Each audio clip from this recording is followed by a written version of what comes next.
There's this feeling, a quiet reality that can settle into a partnership after decades together. It's often unspoken, but it's incredibly common. It sounds a little something like this. The central, disorienting paradox of long-term partnership is that after 40 years of sharing a bed, a budget, and a biography, you can wake up one morning and realize that the person sitting across from you at the breakfast table feels more like a polite housemate than the soulmate you once knew. Now, if that hits a little too close to home, I really want you to hear this.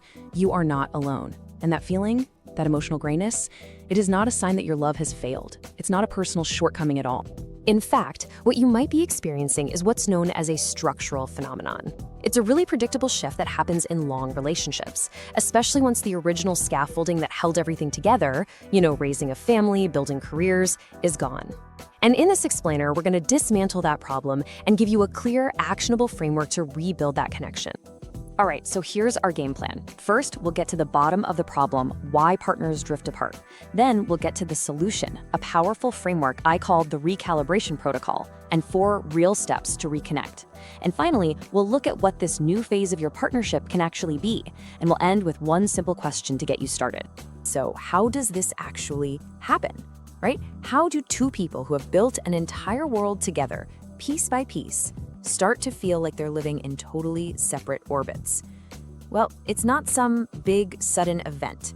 It's a slow, quiet process, and it's rooted in a huge change in the very purpose of the relationship itself. For decades, your partnership probably ran on what we could call shared functional necessity. Just think about it for a second. Raising kids, growing your careers, paying off the house. These weren't just life stages, they were massive shared projects. They were the functional glue that held you together, creating this constant need for teamwork, for communication. Your connection was an automatic byproduct of just managing life.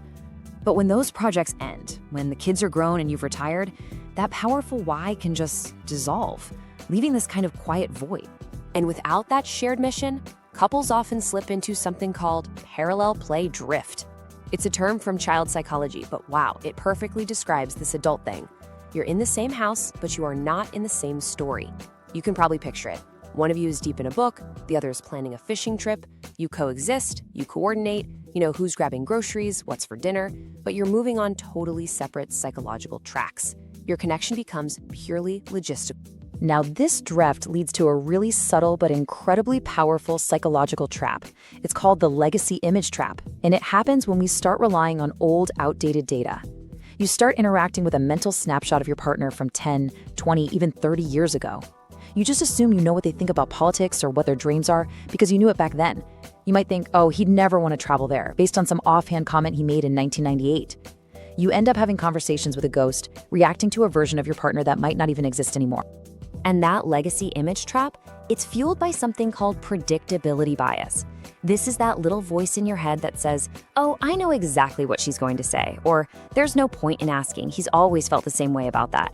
And this bias, this is the silent killer of intimacy. It just completely shuts down curiosity. And without curiosity, there is no discovery. The relationship becomes a closed book because you've convinced yourself there are no new pages left to read.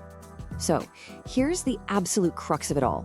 You are navigating what I call the great relational shift. You're moving from an era of automatic intimacy, where connection was just this happy byproduct of getting things done, into a whole new era. This is the era of intentional intimacy. And this kind of connection, it isn't a byproduct, it's the product itself.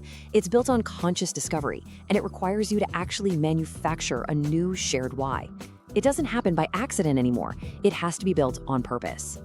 Okay, so that brings us to the heart of this whole thing. If connection now has to be intentional, well, how do we actually do it? We need a new operating system for the relationship. We're calling it the Relational Recalibration Protocol, or RRP. Just think of it as a practical, step-by-step framework designed to move you from that polite, parallel life back into a really deeply connected partnership. The protocol is built on 3 core actions. First, we're going to use the discovery rule to fight that predictability bias. Second, we'll practice the vulnerability ritual to close that emotional gap. And third, we'll do what's called a shared mission audit to find a new functional glue for your bond. Let's break each of those down. Okay, the 10-minute discovery rule. This is your number one weapon against predictability bias. It's a simple, sacred little container of time.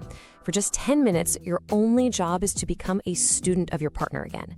This is not the time to talk about chores or finances or what you're doing this weekend. This is pure discovery. You ask things like, what are you excited about right now? What new fear has popped up with this stage of life? What idea has really captured your imagination lately? Next up, the vulnerability savoring ritual. Look, as we get older, we all grapple with our changing bodies, our legacy, our sense of purpose, and way too often we face those feelings alone. This ritual is about intentionally sharing that unfiltered experience. It can be as simple as saying, I'm feeling a bit anxious about this upcoming doctor's appointment. See, when one partner shares something real, it gives the other person permission to do the same. This sharing literally triggers bonding hormones like oxytocin, and it closes what's called the identity gap. That space between the competent person you pretend to be and the uncertain person you sometimes are. And finally, the shared mission audit. This directly replaces that lost functional glue we talked about. You need a new cooperative mission. A third thing. It's just a project or passion that exists outside of you both, but requires you to work together. And it does not have to be some grand thing. It could be volunteering, training for a 5K walk, or learning a new language for a trip you want to take. It could even be mastering a complex recipe together or tackling the weekend crossword as a team. The goal here is simple. Move from parallel play to shared engagement. All right, so we have the principles of the protocol down. Now, how do you actually make this happen? Let's get really practical with 4 concrete steps you can take starting this week to become the architect of your own reconnection. Here it is, your architect strategy.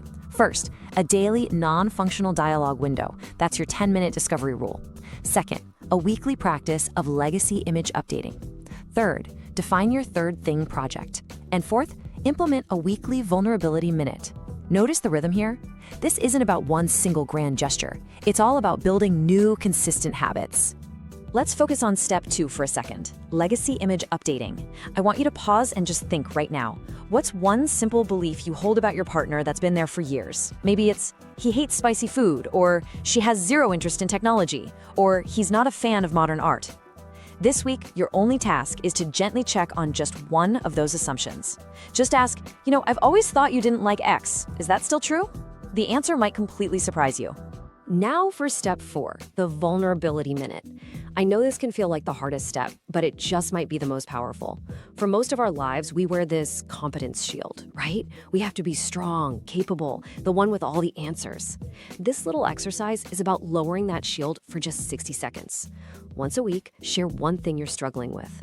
I'm feeling a little lost since I stopped working, or I'm worried about my health. This isn't a complaint. It's an invitation. It invites your partner to step out of the role of observer and into the role of a true ally. As you start to practice these steps, something pretty remarkable begins to happen. You start to see the person in front of you with fresh eyes. This is not about trying to recapture the past. It's about building a new, more profound connection. It's about creating what we can call a high-fidelity partnership, one that's based on a clear, up-to-date, and deeply understood picture of who you both are right now, today. This right here is the key wisdom for the long game. Intentional discovery is the antidote to relational inertia. Relational inertia, it's like a river current that slowly and silently pulls you apart. It's that tendency to just keep coasting on the fumes of old habits and assumptions. The antidote isn't more fancy dinners or big vacations. The true antidote is the daily, weekly commitment to just being curious, to actively paddling against that current, together. And here is the real gift of this stage of your life. During all those busy years of careers and kids, you were probably way too exhausted, too distracted for these kinds of deep, discovery-based conversations. You just didn't have the time or the emotional bandwidth. But you have it now. You have this unique, unprecedented opportunity to forge a connection that is deeper, more authentic, and more resilient than was ever possible before. So, we've covered the mechanics of drifting and the protocol for reconnection. But, knowledge is useless without action. So let's end with one single, simple commitment, your very first step on this new path. If you take away just one thing from our time together, let it be this. When that functional glue dissolves, connection no longer happens by accident. It must be intentionally, consciously, and deliberately manufactured. It is now your most important shared project. And so here is your final instruction. Don't try to implement this whole protocol tomorrow. Just start with one thing. Tonight, or the next time you sit down together, I want you to ask your partner one genuine, curiosity-based question. Not about the weather or the bills, a question about their inner world. Something like, what's something you've been thinking about lately that might surprise me? Or maybe, of all the things we've done, what are you most proud of? This single act, that's the start. That's the first step toward building your high-fidelity partnership.